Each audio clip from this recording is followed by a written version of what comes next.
Nearly 2 years ago, I took my Yaris to Chuckwalla, and it was such a hard weekend that the car broke down on the way home. This year, I'm more prepared, more experienced, and the car is completely different. I'm out here a day early because my friend Ryan is bringing his Corvette, so I've got plenty of time to make sure that everything is good to go. The Yaris and I haven't been to Chuckwalla for over a year and a half, and this was a very different car back then.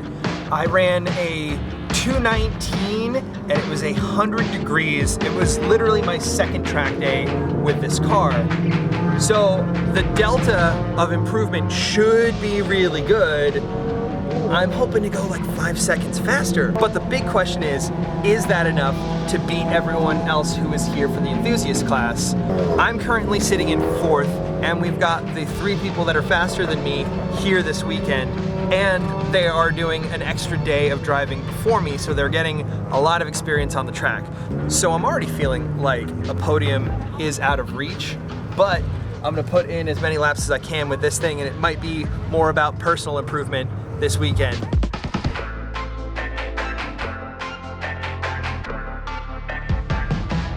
So I'm at Chuckwalla, it's the day before my track day, and I realized that I haven't been data logging this whole time. So I'm gonna install a data logger real quick. This is a Banks iDash data monster. It's an OBD2 data logger, but it's also a 52mm gauge with up to 8 readouts. Since my car already fits these size gauges perfectly, this is a no-brainer. Banks is known for their diesel parts, so not many track guys know about this little guy. All right, so that's all plugged up, and let's see what we get.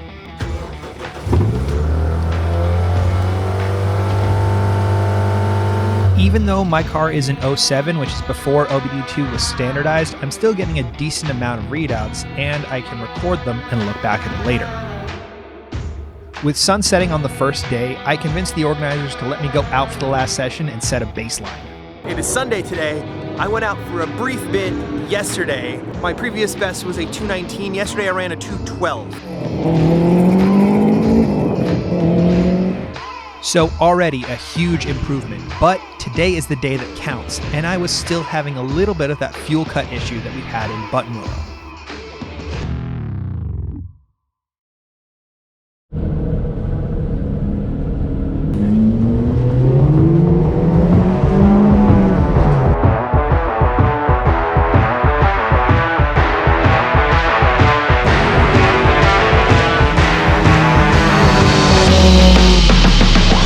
Chuckwalla and Buttonwillow are both very similar. They're out in the desert, they're mostly flat except for 2 rises, and they are about similar lap times as well. But Chuckwalla in general has a few less hairpins and a few more sweepers.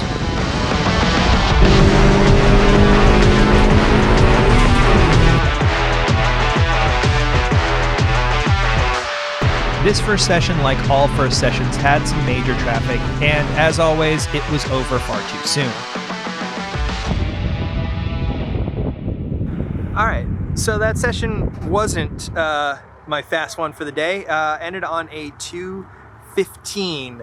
I never really got a clean lap. 2:15.3 is pretty good. It's definitely better than last time I was here, but I did 2:12.3 yesterday. In the second session, if I can get a 2:12, I'm gonna be really happy. If I can get a 2:11, that would be awesome. But it might take going out for the third session to be at a 2:11. That's the last one that counts for the TRD series. I could stay longer, but we're so far away and I've got to drive home today that I'm thinking I'm gonna just do what I can to make the points. Luke is already running sub 210s, and so is Kevin in the BRZ and the AE86. I don't think they're within reach. I'd like to try. If I start getting 210s, maybe I'll push. But I think a 211 is where we're gonna sit.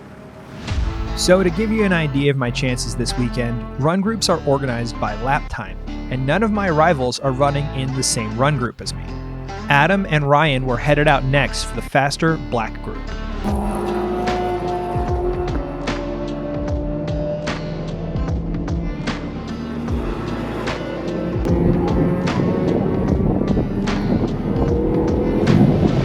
Adam's gone out for his second session and he did a 2:14. I'm sitting at a 2:15. I know I can go faster though, so let's see what we can do this second session.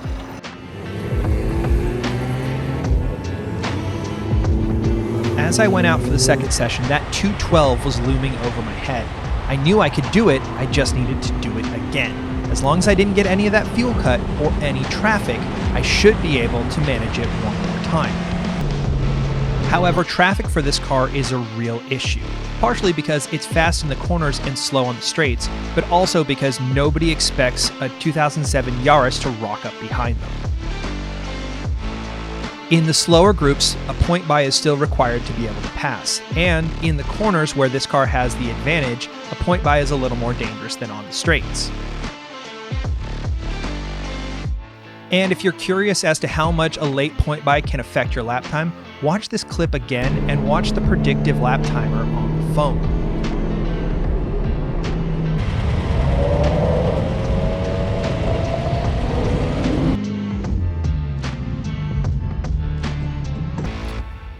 Okay, we're doing a lot better. We managed to get to a 2:13.6. The only problem is that fuel cut that we had before is just getting worse and worse and worse, especially coming out of the sweepers here when you're on maintenance throttle and then you try and go to full throttle. This is just not happy. It's almost every lap it's having a problem. When I had a clean lap, I was on a 2:13, almost at a 2:12, and that fuel cut really screwed it up. I'm kind of hoping that I can just get lucky in next session and get back to a 2:12. There's not much I can do. It's not from the total fuel like sloshing in the tank because it was happening yesterday, but yeah, I don't know. But I didn't have the only Toyota Yaris competing in the TRD Series this weekend. 15-year-old Cal had shown up with a bone stock Yaris and he was out on track for the very first time. But as if all Yarises were cursed this weekend, his second session didn't go well. So what happened? I was trying to take like a turn. I went too hard and I pushed the car and then I popped my tire.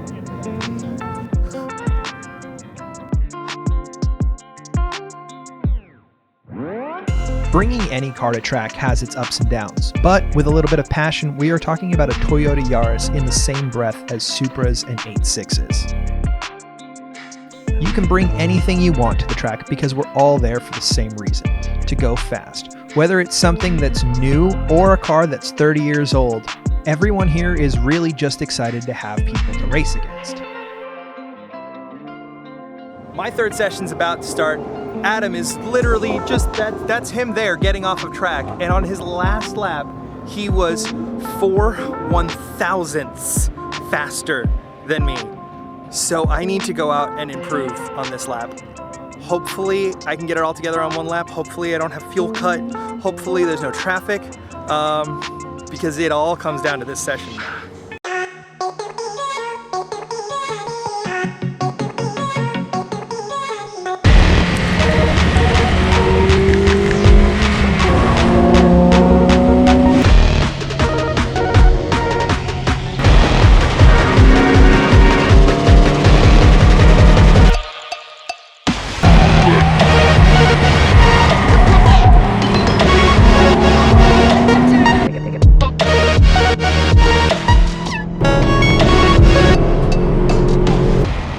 Was getting worse and worse, but it was only happening on turns 2 and 3. So when I came into the final corner on a clean lap with a 2:12 on the predictive timing, I thought I had it in the bag.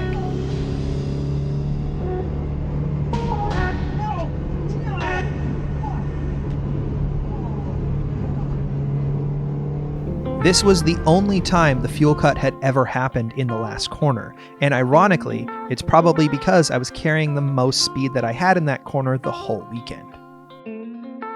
I don't know if they're counting the fourth session, but realistically, if I can't get this fixed, there's no point going out for the fourth session anyway. So I think we are going to miss out on a podium by 4/1000ths of a second. That, that kind of describes the season as just being short of podiums, just being short of results, and it's just not coming together. But there's one more event for the TRD series this year. It's at Streets of Willow, and it's next month. So I gotta dial this guy in. I gotta figure out what's going on. I gotta replace a whole bunch of things just in case they're the problem, because realistically, the problem only comes at track. So I'm not gonna be able to test if I've fixed the right thing or not. But realistically, I can't be too mad with the results of the weekend. That 2:12.3 is still my new personal best, and I got to spend the weekend with a bunch of friends and all of their cool cars. The final event is in less than a month, and I am at square one with solving this fuel cut issue, so I need to replace and test a lot of parts very quickly. But meeting Cal this weekend was a good reminder that we're out there in 100 horsepower econo boxes that are not designed for this kind of abuse. If we walk away from a weekend unscathed, that's a good weekend. And if we have fun, that's even better. If you want to encourage young Yaris drivers, give Rice Ball Racing a follow on Instagram. Other than that, thanks very much for watching, and I'll see you in the next video.